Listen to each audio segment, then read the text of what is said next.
Interporto Rovigo. Allora, no, cosa sei? Aspetta. Io come tu fossi presidente. Amministratore delegato, bravissimo. Tieni il microfono che non riesco a tenerlo. Ma amministratore delegato, che è meglio, giusto? No? È più grande, è più in alto, più responsabile. Diciamo che le responsabilità ci sono tutte, perché hai in mano la macchina nel suo complesso. Quindi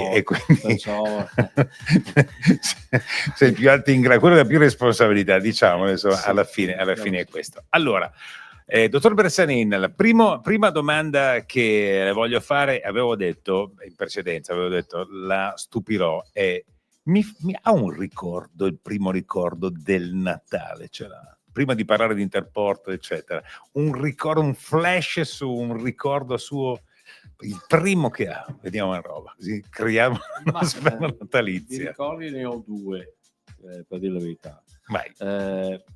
Uno piacevole, che quando è stato sotto una grandissima nevicata, mi ricordo che ancora c'erano le locomotive a carbone. Perché io sono nato nel Padovano, Bagnoli di Sopra, sì. È stata la mia prima biciclettina che mi hanno regalato. È stato un bel ricordo di Natale. E un altro Natale invece una delusione, perché mi aspettavo una pistola. E non è arrivato. Che è arrivato? E invece mi è arrivato una specie di marziano perciò diciamo che ci sono due contrapposizioni, vabbè, però diciamo che Natale è sempre Natale, perché poi alla fine a dire i regali è l'atmosfera che conta. Io mi ricordo, non amavo le armi, mi regalarono un fucile. Non le amavo e iniziai a giocare ai cowboy da quel momento. Io purtroppo avevo 5 anni quando ho messo in spalla il primo fucile, era la caccia. Quindi vengo da una famiglia che ha una tradizione anche militare, perciò alla fine senza volerlo bastava andare qua per capire subito. Microfono vicino alla bocca, se non lo sentiamo. Allora, dottor Bersanin, parliamo di Interporto, tiriamo un po' le somme. 2024 com'è stato? Qualcosa ho letto, qualche critica, qualche polemica, invece cose anche molto buone. Le critiche vorrei sempre saperle, anche per capire certo, da come nascono e se poi le informazioni sono corrette, perché a volte spesso capita di parlare di Interporto, area portuale, senza conoscere esattamente come funziona tutta l'area. Come chi dice che a Rovigo non c'è il mare, quindi non può esserci un porto. Esatto, e perciò si fa confusione, e nel fare confusione certo. A questo punto non si trova neanche chiarezza per quelle che sono le cose che stanno facendo e quelle che invece si devono fare. Per quanto riguarda quest'anno, 2024, chiuderemo con il miglior anno in assoluto come risultato economico. Dai, veramente. Perciò diciamo che l'anno positivo 2024, quindi. Ma lo era lo scorso anno, abbiamo migliorato. Adesso non mi piace fare numeri, ma in linea di massima abbiamo dato con una percentuale molto importante in più rispetto già al 2023. Quindi un trend in salita. In crescita. Questo è importante per quanto riguarda il consolidamento della struttura, che è complessa, che oggi comporta 24 dipendenti, quando io l'ho ereditata ne erano solamente 4, tutte persone altamente specializzate. Abbiamo appena a ottobre certificato tutto l'Interporto ISO 9001, ma non per una questione di etichetta, ma proprio perché abbiamo colto l'occasione per esaudire anche una richiesta specifica della multinazionale che ha scelto l'Interporto come referente per la movimentazione delle merci, ma preparazione degli ordini, spedizione all'estero, e ha ulteriormente concentrato su di noi proprio la movimentazione, perché siamo diventati più che fornitori dei partner. E perciò la sua richiesta era quella di avere una certificazione, perché questo gli permetteva di stare sui suoi standard, e allora da un presunto problema ne abbiamo colto l'occasione che sia invece una opportunità per ulteriormente migliorare l'organizzazione che si andava a inserire e come si dice, in quelli che sono i loro protocolli, e migliorando ulteriormente il servizio, e questo è stato, e perciò noi nell'ottobre di quest'anno abbiamo la certificazione, e io ne sono molto soddisfatto proprio per la qualità che il nostro personale ha dimostrato e continua a dimostrare anche nelle successive verifiche. Tanto è vero che 15 giorni fa è venuto giù il presidente del consiglio di amministrazione della multinazionale, sì, è rimasto soddisfatto, tanto è vero che sposta una linea di distribuzione che era in Germania, che chiude, la sposta da noi. Cioè, non male. Questo, sono quegli elementi che ti permettono di consolidare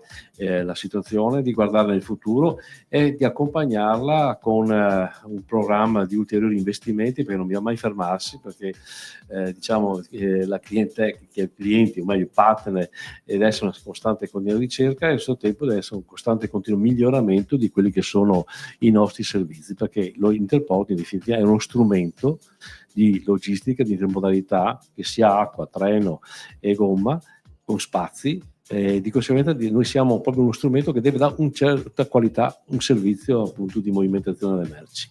Allora, il Polesine è la nostra Mesopotamia, siamo in mezzo a due grandi fiumi, nel frattempo all'interno c'è il Canal Bianco, ci sono altri canali, anche magari tutti non navigabili. Si può fare meglio, cioè si potrebbe fare molto meglio, si può sempre fare meglio, ma si potrebbe navigare di più. Allora, io fra l'altro sono anche responsabile della visione interna per la Unione Nazionale Interporti, ed è un argomento da diversi anni, è un argomento che ho affrontato e analizzato, visto l'incarico, e poi il fatto che poi l'Interporto Eurovivo è l'unico interporto a livello nazionale che ha un porto interno, porto sul Canal Bianco, qui su Tattamo. E studiando e vedendo la documentazione sia per quanto riguarda lo stato di fatto del trasporto, che purtroppo non è mai stato, come dire, eccellente, anzi non si è mai sviluppato in tantissimi decenni. Perché? Perché forse dall'epoca dei veneziani parliamo. Guardi, una battuta: siccome ho promosso dei seminari per migliorare le norme che regolano il trasporto interno sui canali, perché c'è una sovrapposizione di norme, di leggi, addirittura una sovrapposizione di enti atti al controllo, sì, con anche delle interpretazioni diverse, sì, che creano dei problemi. Perché? Perché la Repubblica Veneziana sicuramente aveva le norme molto più semplici e più funzionali, questo è certo. Fluide. Tanto è vero però che siccome noi abbiamo anzi sicuramente nel nostro DNA come Veneti, l'unica vera regione che veramente si è entrata a fare per recuperare questo gap è la regione Veneto.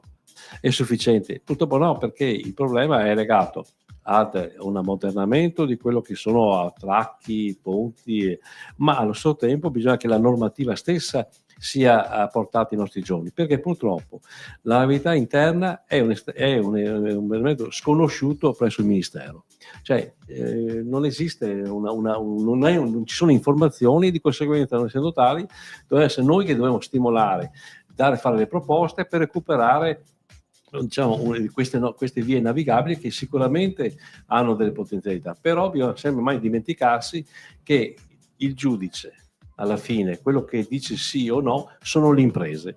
Perciò una cosa è avere una linea di navigabilità che ormai è ammodernata, all'altro tempo bisogna pensare anche a aree dove le imprese possono avere insediamenti e la comodità e soprattutto l'economicità per quanto riguarda la navigabilità. Bisogna ricordarsi sempre, lo ricordo, che oggi le aziende vogliono tutto e subito e a poco costo. Ieri magari, più che subito, vogliono ieri. Ma soprattutto i tempi, perché a volte il problema nasce che le tempistiche che le amministrazioni, la burocrazia, chiamiamola così in termini, sono completamente diverse da quelle che sono le esigenze, le tempistiche che hanno le imprese.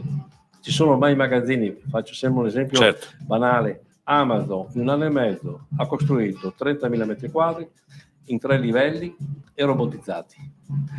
Voi pensate che sia possibile dare a un'impresa risposte in 5 anni, quando l'impresa stessa mette in 1 anno e mezzo in funzione il magazzino e lo rende produttivo? Non è possibile. Cioè non c'è concorrenza qua, assolutamente no. Dottor Bersanin, questa è la Camera, se vuole fare gli auguri a chi ascolta in questo momento sarebbe anche bello, insomma. Quanti siete all'Interporto? Che famiglia è la vostra? Sono 24 dipendenti, sono 24 dipendenti. Quindi 24 famiglie, insomma. Allora, l'augurio microfono. a tutti, al personale. Microfono vicino perché se no non si sente. Allora, l'augurio è al personale che è il capitale umano di ogni impresa e di conseguenza bisogna considerarlo come la parte vitale dell'impresa e di quello che si può fare e si deve fare per sviluppare.